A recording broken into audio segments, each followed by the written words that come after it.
Assalamualaikum warahmatullahi wabarakatuh.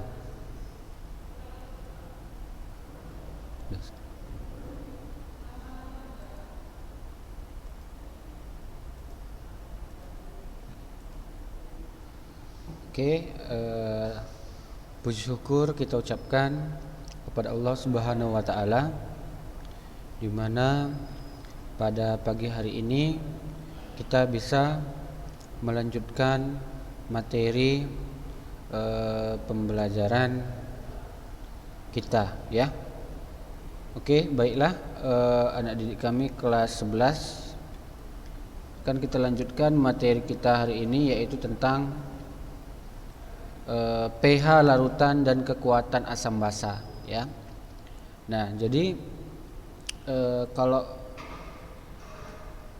pH itu, ya, pH itu dia adalah digunakan untuk apa? Mengukur atau menyatakan derajat atau tingkat keasaman larutan, ya. Nah, jadi kalau misalkan asam, ya, larutan asam, maka pH-nya itu adalah min log H positif, ya.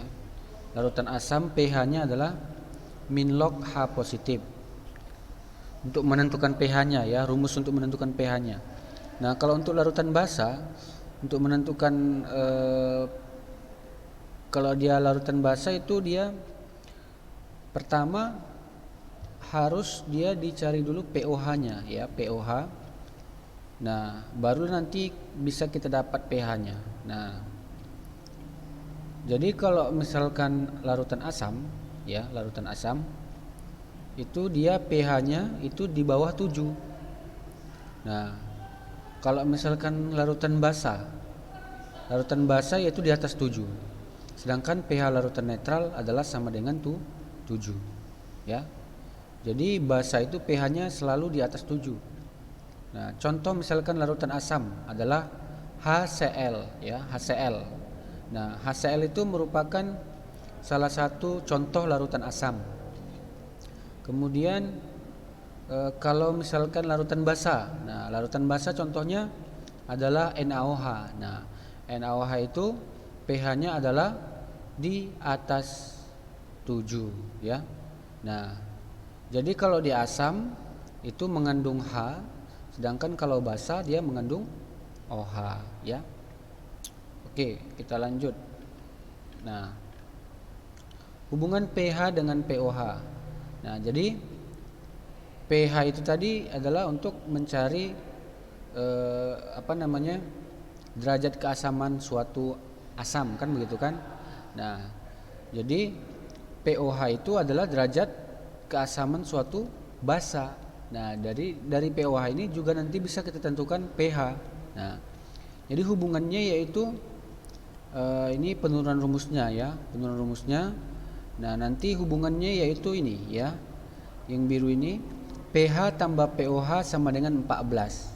Jadi pH itu paling besar adalah 14, ya.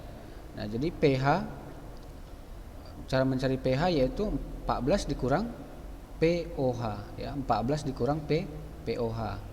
Nah, jadi pH itu, ya, cara mencarinya yaitu 14 dikurang pOH. Oke, coba kita lihat, ya. Nah, ini nanti akan kita pakai untuk menyelesaikan untuk mencari pH suatu asam atau basa. Nanti ada soal-soalnya nanti, ya, akan kita bahas. Untuk yang ini, ya, untuk rumus yang ini nanti akan kita bahas di pH asam atau basa, ya, menentukan pH asam atau basa. Oke, lanjut, ya. Nah, pengenalan asam basa, ya. Nah, pengenalan asam basa. Nah, jadi asam itu, ya, asam. Nah, asam itu apabila kita larutkan kertas lakmus, maka dia akan berubah. Dia akan berubah menjadi apa? Dia akan berubah menjadi tergantung kertas lakmusnya, ya. Nah, tergantung kertas lakmusnya. Kalau misalkan kertas lakmus biru kita masukkan ke dalam asam, maka apa namanya, kertas lakmusnya menjadi merah.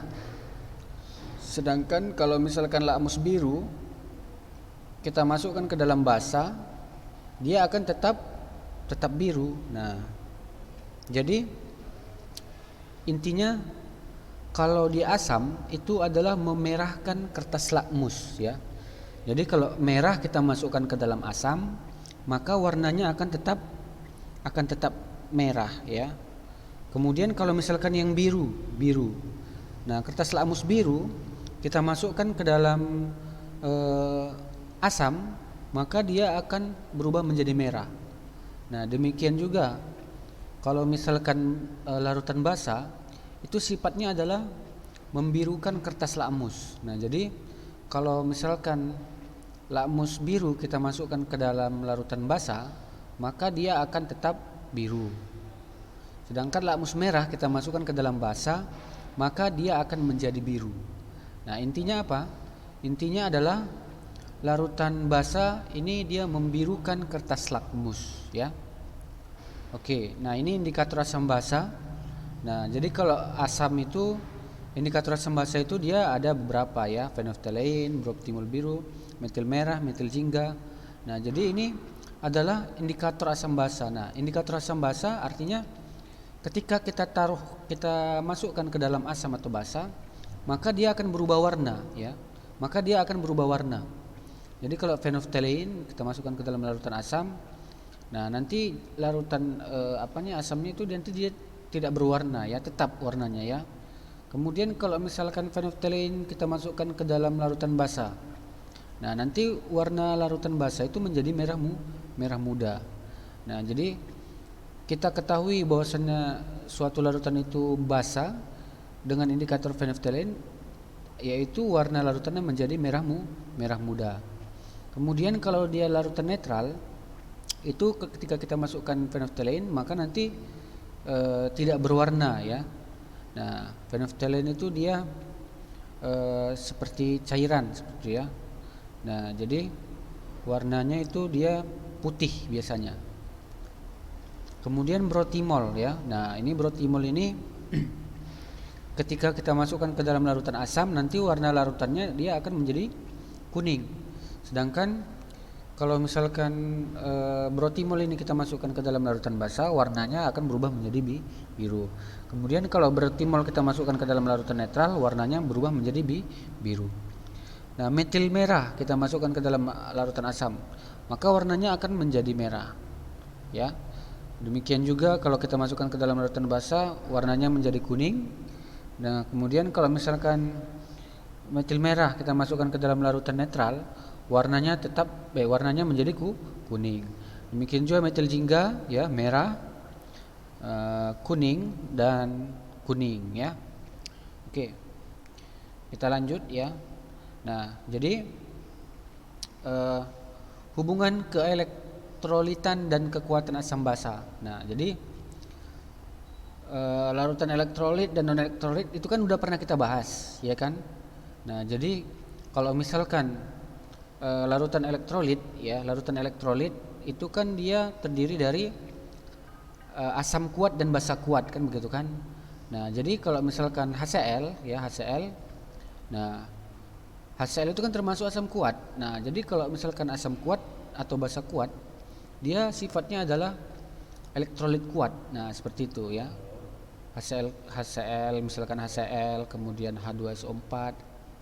Nah, itu termasuk basa kuat, itu termasuk asam kuat. Contoh kalau misalkan basa kuat, contohnya misalkan NaOH. Nah, NaOH itu termasuk basa kuat. Nah, jadi kalau misalkan dia kuat, nah, jadi kalau misalkan basa kuat atau asam kuat, maka nanti lampunya itu akan menyala terang ya. Akan menyala terang. Kemudian gelembungnya banyak ya, kemudian ya itulah ya, gelembungnya banyak, kemudian lampunya menyala terang. Kalau misalkan larutan elektrolit lemah, nah Larutan elektrolit lemah berarti dia terdiri dari asam lemah atau basa lemah, ya. Asam lemah atau basa lemah. Nah, jadi kalau di asam lemah atau basa lemah, maka nyala lampunya itu redup, ya. Nyala lampunya redup atau lampunya tidak menyala. Nah, atau tetap terjadi gelembung gas. Nah, jadi kalau dia yang lemah, ya, asam lemah atau basa lemah, maka lampunya itu dia redup, ya. Atau dia bisa juga tidak menyala tetapi ada gelembung gas. Nah, seperti itu, ya.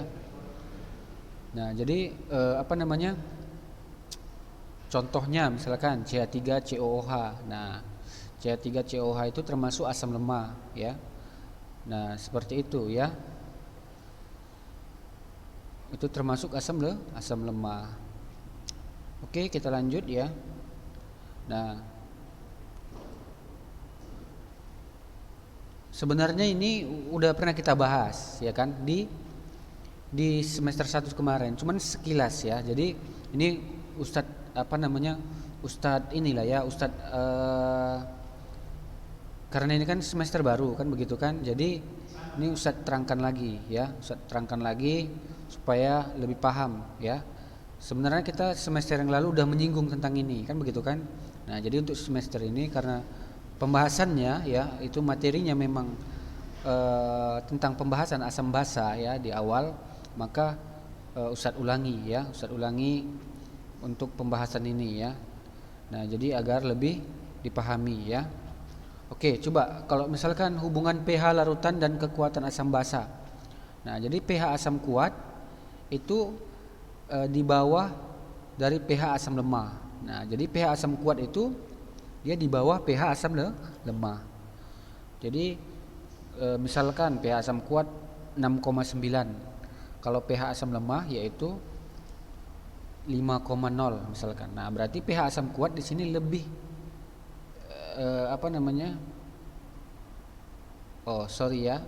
Kalau misalkan pH asam kuat dia lebih kecil dari pH asam lemah. Berarti di sini misalkan pH H2SO4 berarti lebih kecil dari pH CH3COOH. Nah, seperti itu, ya. pH H2SO4 itu lebih kecil dari pH CH3COOH, ya. Nah, kalau pH basa kuat itu lebih besar daripada pH basa lemah. Oke, nanti akan kita langsung masuk ke contoh soal, ya. Oke. Nah, untuk asam basa, ya, asam basa itu asam kuat itu dalam air ion H-nya itu terurai sempurna, ya. Jadi kan kalau misalkan asam kuat contohnya HCl. Nah, HCl itu ketika misalkan kita larutkan ke dalam air, maka dia akan terurai menjadi H positif tambah Cl negatif. Nah, jadi H positifnya itu dia akan terurai sempurna. Ion H positifnya itu dia akan terurai sempurna di dalam air. Nah, jadi pH-nya, ya, kalau misalkan asam kuat itu dia berkisar 1 sampai 2. Nah, kalau misalkan asam lemah itu ion H-nya itu dia terurai secara tidak sempurna. Nah, jadi terurai secara tidak sempurna. pH-nya itu besar, ya, berkisar 3 sampai 5, ya. Nah, kemudian basa kuat. Nah, basa kuat itu dalam air misalkan contohnya NaOH kan. NaOH. Nah, NaOH itu, ya, NaOH ketika kita masukkan ke dalam air maka akan terurai menjadi Na positif, ya, ditambah OH negatif. Nah, jadi di sini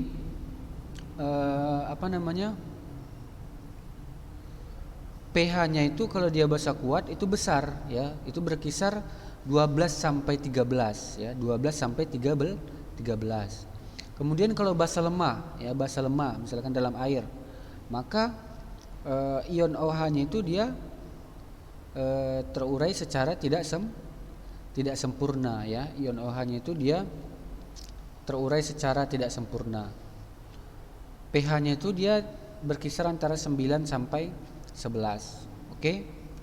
Nah, kemudian kita langsung masuk ke derajat disosiasi perhitungan H positif dan OH negatif. Nah, jadi inilah dia cara untuk menghitung H positif dan OH negatif ya, perhitungan H positif, konsentrasi H positif. Jadi setelah kita larutkan ke dalam air, maka kan terurai itu, ya kan? Misalkan asamnya akan terurai menjadi HCl atau H2SO, misalkan asamnya HCl, misalkan kita masukkan ke dalam air akan terurai menjadi H positif tambah Cl negatif. Nah, jadi di situ kan dia ada namanya penguraian H positif kan begitu kan. Nah, jadi H positif di sini ya, ketika dia terurai maka akan ada konsentrasinya. Nah, jadi untuk mencari pH larutan, maka di sini kita gunakan nanti rumus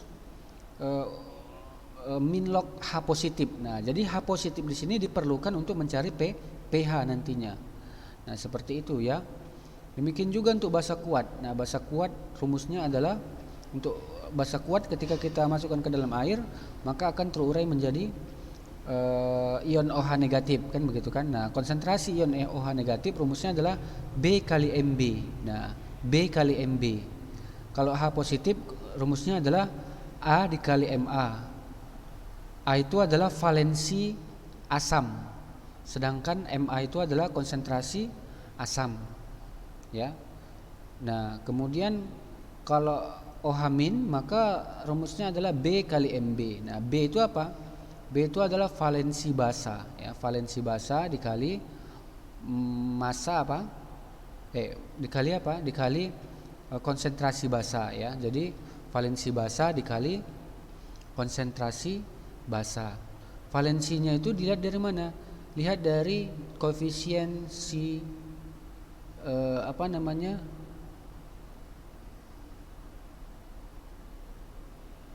lihat dari indeks si OH ya, indeks si OH-nya. Jadi OH di sini kan ada 2, maka dia 2 di sini. Kalau misalkan A di sini lihat dari mana? Lihat dari indeks si H. Indeks si H berarti sini 1. Nah, jadi indeks si H 1 maka A-nya sama dengan 1 ya. 1 dikali, nah demikian konsentrasinya. Nanti ada soalnya, contoh soalnya ya. Kemudian kalau asam lemah ya, asam lemah itu cara mencari konsentrasi H positifnya yaitu akar dari Ka dikali Ma. Nah, akar dikali Ka dikali akar dari Ka dikali Ma. Nah, nanti di soal Ka-nya itu diketahui ya. Ka di soal itu diketahui biasanya. Nah, jadi kalau untuk untuk basa lemah, nah basa lemah nanti rumus untuk mencari untuk mencari konsentrasi OH-nya yaitu akar dari Kb kali Mb. Nah, Kb itu nanti diberitahu di dalam soal. Oke. Nah, jadi perhitungan dan pengukuran pH. Nah, di sini akan kita pelajari tentang perhitungan dan pengukuran pH. Nah, jadi misalkan tentukanlah pH dari 50 ml H2SO4 10,3 m molar kan begitu kan. Nah, jadi langsung saja lah ya, kita di sini ada pembahasannya ya. Nah, jadi untuk soal yang pertama ya, tentukanlah pH dari 50 ml H2SO4 10⁻³ molar. Nah, jadi di sini diketahui 50 ml H2SO4 ya. 50 ml H2SO4 konsentrasinya yaitu 10⁻³ m. Nah, molar. Jadi konsentrasi itu artinya kepekatan larutan. Jadi kepekatan larutan itu namanya konsentrasi ya. Konsentrasi suatu asam atau basa itu simbolnya adalah M ya, kepekatan suatu larutan. Nah, jadi kepekatan suatu larutan itu dia tergantung daripada jumlah air nanti yang kita masukkan ke dalam asam. Nah, jadi kalau kita mau membuat larutan itu pekat, ya kan, tentunya airnya sedikit kan begitu kan. Nah, itu ada perhitungannya. Nah, jadi sekedar mengetahui bahwasannya M itu molaritas itu yaitu kepekatan larutan atau konsentrasi. Nah, sering disebut dengan konsentrasi larutan. Nah, jadi kalau misalkan yang ditanya adalah pH, ya, pH-nya, derajat keasamannya. Nah, derajat keasamannya, maka rumusnya adalah, nah, kita cari dulu, ya, kita cari dulu konsentrasi H positifnya, ya. Nah, konsentrasi H positifnya, kemudian, perhatikan ya.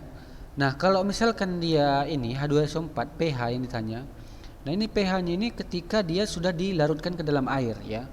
Ketika dia sudah dilarutkan ke dalam air. Nah, jadi ketika dia sudah dilarutkan dalam air, maka dia akan terurai menjadi ion H positif dan ion SO4 2 negatif. Nah, jadi di sini barulah bisa kita cari konsentrasi H positifnya. Jadi cara mencari konsentrasi H positif ketika H2SO4 itu dilarutkan ke dalam air, maka rumusnya adalah A dikali Ma. Nah, A itu adalah valensi daripada H2SO4. Nah, valensi H2SO4 yaitu 2, ya. Lihat dari indeksnya ini, ya. Indeksnya ini kan 2, ya kan? Nah, indeksnya 2, maka 2 dikali Ma. Ma itu yaitu konsentrasi daripada H2SO4. Nah, berarti 2 dikali 10 pangkat min 3M. Nah, berarti dapatlah konsentrasi H positif yaitu 2 dikali 10 pangkat min 3M. Nah, setelah setelah dapat konsentrasi H positifnya, barulah bisa kita cari pH-nya. Nah, ini pH-nya tadi udah ada rumusnya di penjelasan sebelumnya kan. Kalau dia mencari pH, rumusnya apa? Min log H positif, ya. Tadi kan min log H positif untuk mencari pH, kan begitu kan? Nah, jadi di sini langsung saja kita masukkan min log H positifnya berapa? 2 kali 10 pangkat min 3M. Berarti min log 2 kali 10 pangkat min 3M sama dengan 3 dikurang log 2, ya. 3 dikurang log 2. Berarti 3 kurang log 2. Nah, oke. Kemudian, ya. Yang B, tentukanlah pH dari 100 ml basa lemah BOH yang ada dalam air terionisasi 1%. Kb BOH sama dengan 10 pangkat min 4. Nah, jadi di sini nggak dikasih tahu konsentrasi daripada si BOH. Nah, sementara rumusnya harus ada konsentrasinya. Nah, jadi bagaimana kita mengetahui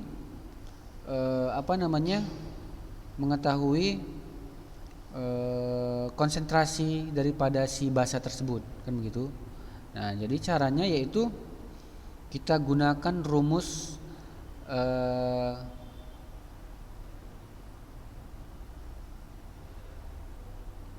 derajat ionisasi, ya. Derajat ionisasi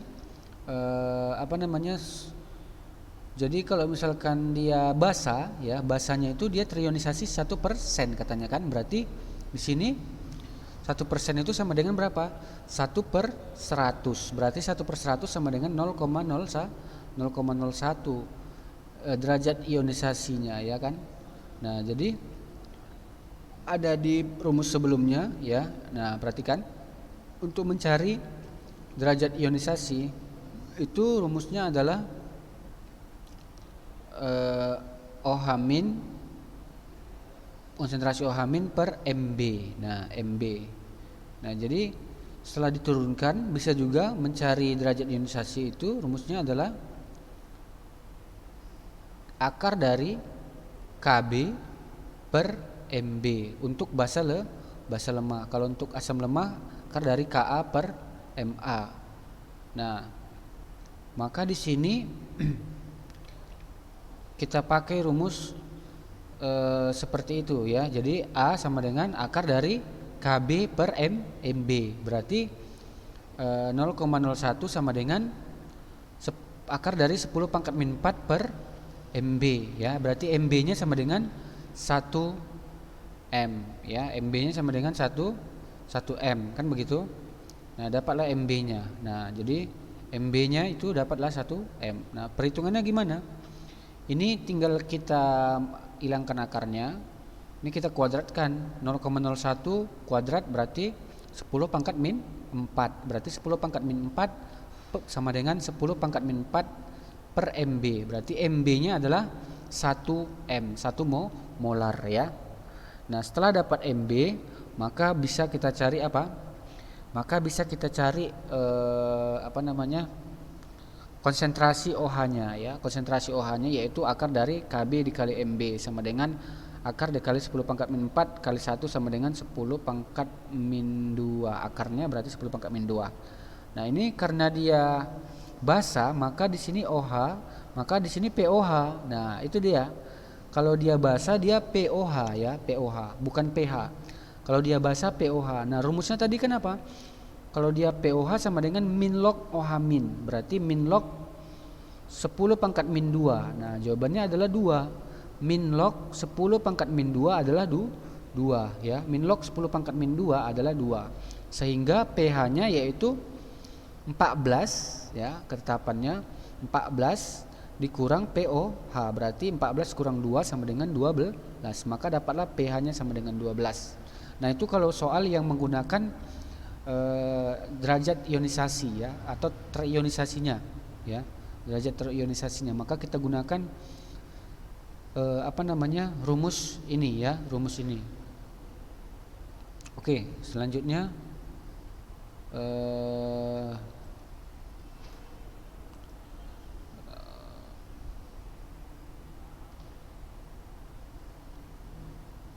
Oke, karena waktu kita sudah habis ya. Untuk soal yang selanjutnya yang C ya, dan juga soal-soal berikutnya ya, itu akan kita bahas di pertemuan berikutnya. Oke, karena masih banyak ini contoh-contoh soal mengenai perhitungan dan pengukuran pH asam atau basa. Oke, demikianlah pertemuan kita pada hari ini. Semoga apa yang Ustaz sampaikan dapat dipahami. Lebih dan kurang Ustaz mohon maaf. Assalamualaikum warahmatullahi wabarakatuh.